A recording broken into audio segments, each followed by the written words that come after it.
శాంతమ్మ కుమారుల కోడలు చందన. చందనకు వంటలంటే చాలా ఇష్టం. ఎప్పుడూ కొత్త కొత్త వంటలు ప్రయోగాలు చేస్తూ వాళ్ళ అత్తమామల మీద ప్రయోగాలు చేస్తూ ఉంటుంది. అలా ఒకరోజు శాంతమ్మ కుమారులు టిఫిన్ తినడానికి కూర్చుంటారు.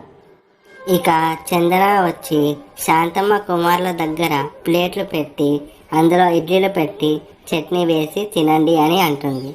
శాంతమ్మ కుమారులు తినడానికి ఇడ్లీని పట్టుకుంటారు.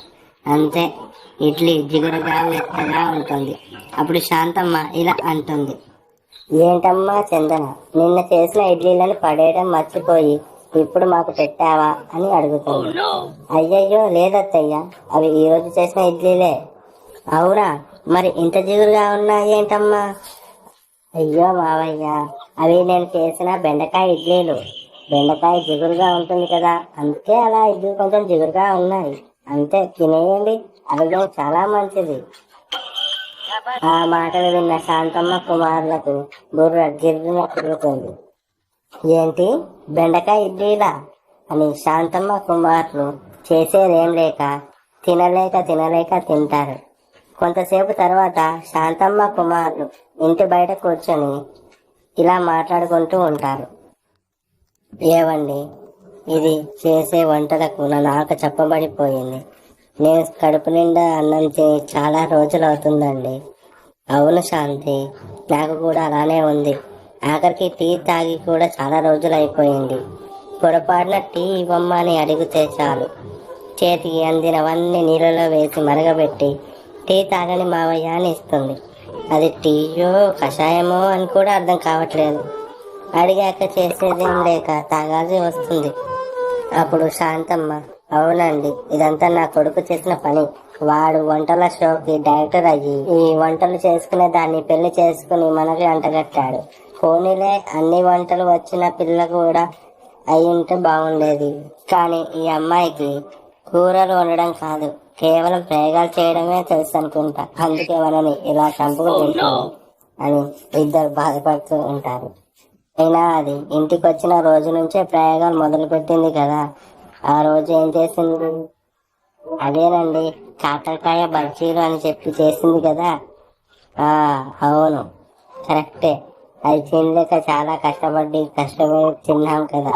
తర్వాత 2 రోజులు ఏకదాటిగా మన మీద యుద్ధం చేసినట్టు మనకి విరోచనాల మీద విరోచనాలు అయ్యాయి కదా, గుర్తుందిలే. ఇక్కడ కోడలి వంటలకి మనల్ని బలి చేసి వాడు మాత్రం బాగానే తప్పించుకున్నాడు. వాడు వారానికి 3 రోజులు క్యాంప్ పని మీద బయటికి వెళ్ళిపోతాడు. ఇలా మనల్ని వాడు బాగానే బలి చేశాడు కదా అని అనుకుంటూ నవ్వుకుంటారు కొద్దిసేపు.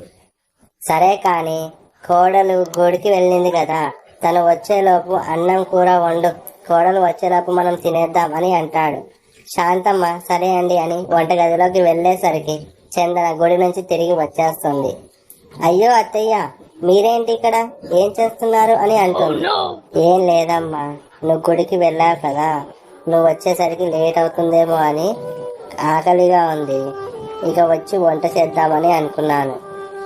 అవునా అత్తయ్య, అయితే మొన్న చేసిన వంకాయ జంతికలు ఉన్నాయి కదా, అవి తినండి అని అంటుంది. శాంతమ్మ బుర్ర గిర్రున తిరుగుతుంది. అప్పుడు వద్దమ్మ, ఎలాగో భోజనం టైం అయ్యింది, భోజనం తింటాను అని అంటుంది. అప్పుడు చందన, సరే అత్తయ్య, ఒక అరగంటలో భోజనం తయారు చేసేస్తాను అని అంటుంది. శాంతమ్మ అక్కడి నుంచి వెళ్ళిపోతుంది. ఇక శాంతమ్మ కుమారుడికి వెళ్ళి, ఇది నేను వండేలోపు అది వచ్చేసిందండి అని బాధతో చెప్పి కూర్చుంటుంది.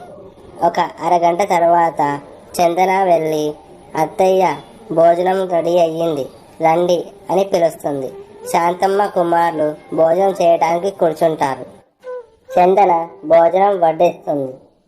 ఆ భోజనాన్ని చూసి శాంతమ్మ ఇలా అంటుంది, ఏంటమ్మా, ఇది ఏదో రంగులుగా కొత్తగా కనిపిస్తుంది, చూడడానికి చాలా బాగుంది, తింటే మరి ఎలా ఉంటుందో అని అంటుంది. అప్పుడు శాంతమ్మ అలా మాట్లాడుతున్నప్పుడే కుమార్ నోట్లో ముద్ద పెట్టుకుంటాడు. అంతే, కుమార్ చిన్నట్టుగా ఊసేసి, ఏంటమ్మా ఇది పచ్చిగా ఉంది అని అంటాడు. అప్పుడు చందన ఇలా బదిలిస్తుంది, ఏం లేదు మావయ్య, ఇది నేను కొత్తగా ప్రయోగం చేసిన గ్రీన్ లీఫ్ బిర్యానీ. అవునా? అదేంటమ్మా, గ్రీన్ లీఫ్ బిర్యానీ మొదటిసారి వింటున్నాను. అవును, మరి నేను ఏదైనా కొత్తగానే చేస్తాను కదా మావయ్య. అయితే ఇది ఎలా చేసావమ్మా? ఇది చాలా బాగుండాలని నేనే జామ, మామిడి, వంకాయ, కొత్తిమీర, టమాటా చెట్టు ఆకుల్ని వేసి చేశాను. ఇంకా ఇందులో ఇంగువ కూడా కలిపాను అని అంటుంది. అది వినగానే శాంతమ్మ కుమారులు ఇలా అనుకుంటారు, ఇందాక పెరట్లో చెట్లకి ఆకులు లేకపోయేసరికి ఏ మేకలో తిన్నాయి అనుకున్నాం, ఇంతకీ ఆ ఆకులు తిన్నవి మేమేనా అని ఒకరి ముఖాలు ఒకరు చూసుకుంటారు. ఈ విధంగా చందన వాళ్ళ మావయ్య అత్తల మీద చేసిన ప్రయోగాలు మీకు అలాగే జరిగి ఉంటే వీడియో కామెంట్లో తెలపండి.